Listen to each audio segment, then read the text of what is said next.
गुरु तुम हो ज्ञानी ज्ञान के दाता, मुनि गुरुवर को करके प्रणाम गाऊं मैं सुबह शाम।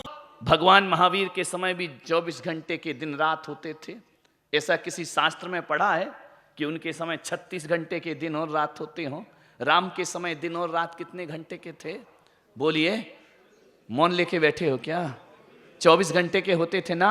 महात्मा बुद्ध के समय दिन और रात कितने घंटे के थे? महावीर स्वामी के समय दिन और रात कितने घंटे के थे? और तुम्हारे समय भी दिन और रात कितने घंटे के हैं?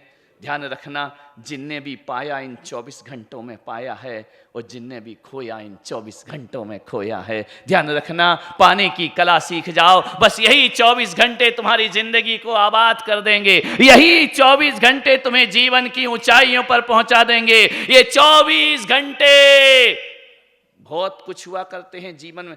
तीर्थंकर कितने होते हैं इतना भी नहीं मालूम। एक डाउट है, वो बाजू वाले को देख रहा, कितने होते हैं? अरे जैसे मैं तुम्हारे बच्चे पूछ रहा हूं कितने होते हैं। एक बार मुंबई में ऐसे ही हो गया, आए थे पति पत्नी दर्शन करने को, आए दर्शन किए, प्रणाम किया। मैंने कहा क्यों पहली बार दर्शन को आए? बोले हाँ टाइम नहीं है हमारे पास। मैंने कहा एक बात बताओ, तुम्हारा बड़ा बच्चा कौन सी क्लास में पढ़ता है? बोले 4th क्लास में पढ़ता है। मैंने कहा छोटा बच्चा कौन सी क्लास में पढ़ता है? बोले 2nd में पढ़ता है। बच्चा खड़ा हुआ था, बोले पापा मैं 5th में पढ़ता हूँ, 4th में नहीं पढ़ता हूँ। बाप को नहीं मालूम मेरा बच्चा कौन सी क्लास में पढ़ता है। बाप के पास इतना टाइम नहीं है, इतना समय नहीं है। बाप देख नहीं पाता है बच्चा कहां है। एक आदमी से मैंने पूछा, मैं मुंबई गया, मैंने कहा भाई बताओ तुम्हारा बच्चा कितना बड़ा है? बोले इतना बड़ा है। अरे तो मैंने कहा मैं कोई सब्जी की परिभाषा पूछ रहा हूं क्या? तुम्हारा बच्चा कितना बड़ा है? बोले नहीं नहीं हमारा बच्चा इतना ही बड़ा है। बाप बोला, मैंने कहा ये कोई साइज होता है बच्चा? अरे इतना बता, इतना बड़ा, इतना बड़ा, इतना बड़ा, इतना बड़ा। अब क्या मैं खड़ा ही हो जाऊं? कितना बड़ा? ध्यान रखिए, बच्चे को बताने का ये वो कह रहा बच्चा इतना बड़ा।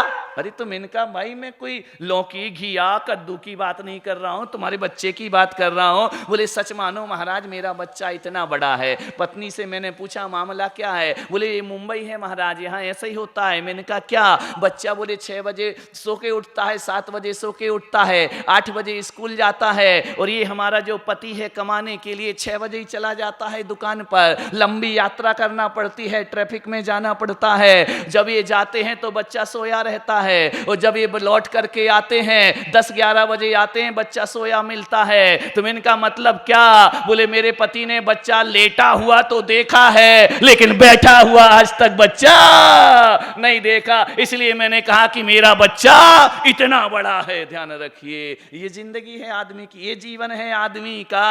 आदमी के पास वक्त नहीं है, समय। 24 घंटे को सार्थक करो मेरे भाई। 24 तीर्थंकर हैं, मालूम है? अवतार भी 24 होते हैं। नारायण के अवतार 24 होते हैं, पैगंबर 24 होते हैं, बुद्ध 24 होते हैं, और तीर्थंकर। मैंने कहा यार ये 24 ही क्यों होते हैं? 23 कर देते तो क्या बिगड़ जाता इनका?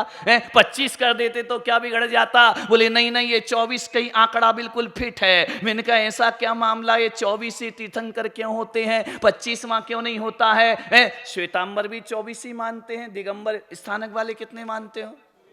नहीं कोई जीएसटी काट रहे हो तो 23 कर दो।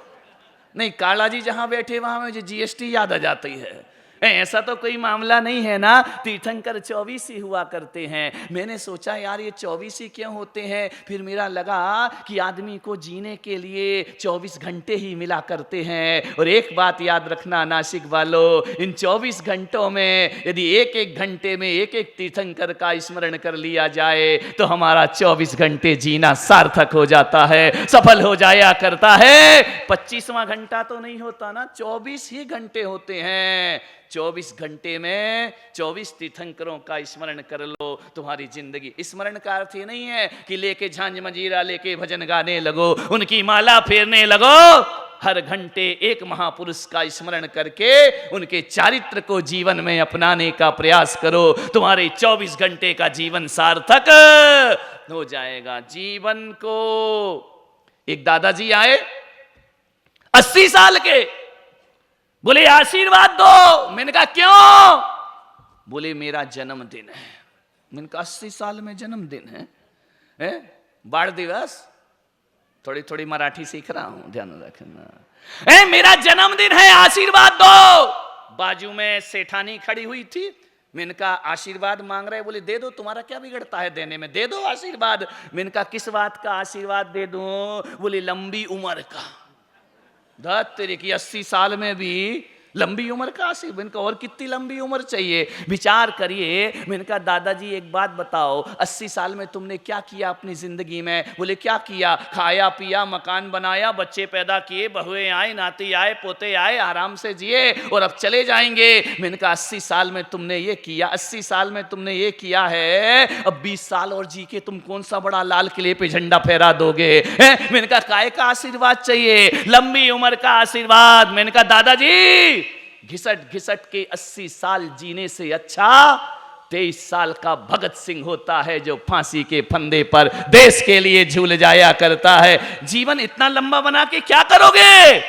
100 साल आता है ना वो जन्मदिन, तुम जियो हजारों साल, साल के दिन हो 365 तो कट नहीं रहे, 50,000 कहां से काट लेगा आदमी? ऐसे ऐसे डायलॉग बोले जाते हैं। अभी मैं तो सोचता हूं ऐसा मुझे कोई आशीर्वाद दे तो मैं तो बद्दुआ ही समझूंगा कि 50,000 एक साल में, तुम जियो हजारों साल। अरे 365 दिन कटना मुश्किल हुआ करते हैं। मैं आपसे कहता हूं कि जीवन को सार्थकता से जियो। लंबा जीवन जी के क्या करोगे? मैं पुलक सागर एक संदेश आपको दे रहा हूं। कुछ लोग ऐसे होते हैं जो 10 साल में 100 साल का जीवन जी लेते हैं, और कुछ लोग ऐसे होते हैं जो 100 साल में भी हजारों वर्षों का तो छोड़ो, एक दिन की जिंदगी भी सार्थक से नहीं जी पाते हैं। जियो, जीवन को जियो, विचार करो, सोचो आज हमने कौन सा अच्छा काम किया है। आज हमने सुबह से शाम में ऐसा कौन सा काम किया है जो हमारा जीवन आज जीना सार्थक हो जाए? क्या किया हमने? विचार करिए। कुछ किया है अपनी जिंदगी में? खाए हो, दुकान गए हो, पैसा कमाया है, परिवार बनाया है, कौन सा बड़ा तीर मार लिया तुमने? ये सब करके ये मकान बना लेना कोई बहुत बड़ी बात हुआ करती है क्या? भोजन कर लेना ये कोई बहुत बड़ी बात हुआ करती है? एक बात विचार करिए, ये भोजन का सुबह से शाम में तो एक कुत्ता भी पेट भर लेता है। ध्यान रखिए, हमने पेट भर लिया तो कौन सा बड़ा काम कर लिया है? रहने को मकान बनाया, मकान तो एक बया चिड़िया भी बना लेती है, उसको भी आदमी की हवा लग गई। ध्यान रखना, एक बया चिड़िया होती है ना, जब वो घोंसला बनाती है 1 मंजिल का नहीं बनाती, आजकल वो भी ग्राउंड फ्लोर, फर्स्ट फ्लोर। मैं सोचता हूं यार वो चिड़िया कैसे घोंसला बनाती होगी। एक चिड़िया से जिंदगी सीखिए, एक चोंच से 3 काम किया करती है। ध्यान रखना, उसी चोंच से अपना पेट भरती है, उसी चोंच से बच्चे का पेट भरती है, और उसी चोंच से अपने घोंसले का निर्माण किया। वो कौन सी आर्किटेक्ट थी? अभी आए एक सज्जन बोले आर्किटेक्ट है, मैंने आशीर्वाद दिया, बहुत सुंदर अस्पताल बनाया है, लेकिन मैं सोचता हूं वो चिड़िया ने कौन सा कोर्स किया होगा? विचार करिए। आज के आर्किटेक्ट को बोलो कि एक बड़ी बिल्डिंग तो बना के दे देगा, लेकिन घोंसला बना करके बताओ, हवा के तूफान में भी घोंसला नहीं हिला करता है। कैसी कारीगरी और डिजाइन की जाती है, ऐसा ध्यान रखिए। आपका साइंस फेल हो जाएगा यदि बया चिड़िया का घोंसला देख लोगे कैसे बनाती है, बनाते जाती है। ना कोई पढ़ाई, ना कोई इंजीनियरिंग की, ना कोई स्कूल गई, फिर भी इतना सुंदर घोंसला बना देती है। तुमने मकान बना लिया तो कौन सा बड़ा काम कर दिया अपनी जिंदगी में? बच्चे पैदा, अरे ये तो जानवर भी पैदा कर लेता है, इसमें कौन सा बड़ा काम कर लिया है? मुझे तो हंसी तब आती है कि जब आदमी को बच्चा नहीं होता तो भगवान से मांगता है, भगवान एक बच्चा दे दे। मैंने आज तक किसी भैंस को नहीं देखा कि भगवान से मांग रही हो एक बच्चा दे दे, बिना मांगे भी उसको बच्चा हो जा। ये कोई बड़े काम नहीं कर रहे हो तुम लोग। मनुष्य कौन होता है? एक आदमी और जानवर में इतना अंतर है कि जब जानवर सुबह से उठता है ना, कोई परिंदा सुबह से उठता है, उठते ही साथ वो भोजन की तलाश करता है, लेकिन मनुष्य उठते ही साथ भोजन की तलाश नहीं करता। यदि सुबह से उठते ही नाश्ता देखोगे, आते ही साथ प्रवचन जब होगा लाओ पहले नाश्ता दिखाओ क्या बना है, ध्यान रखना वो मनुष्य नहीं हुआ करता है। मनुष्य कौन होता है? अरे जानवर वो होता है जो सुबह से उठते ही भोजन की तलाश करता है, और मनुष्य वो होता है जो भोजन से पहले भजन की तलाश करता है, परमात्मा का सुमरन करता है, वही मनुष्य हुआ करता है। विचार करिए, अपने रहने को मकान हर कोई बना लेता है, मनुष्य वो होता है जो मकान से पहले भगवान का मंदिर बनाया करता है। मनुष्य वो होता है जो अपने रहने के मकान से पहले सेवा का तीर्थ हॉस्पिटल खड़ा कर दिया करता है, वह मनुष्य हुआ करता है। अपने लिए नहीं, दूसरों के दुख को भी मिटाने का। एक बात याद रखना, घिसट घिसट कर 90 साल जीने से क्या मतलब है। चंद जीवन जियो, थोड़ी सी जिंदगी जियो। 100 साल में आदमी वो नहीं कर पाता है जो कुछ लोग 10 साल में करके दुनिया से विदा।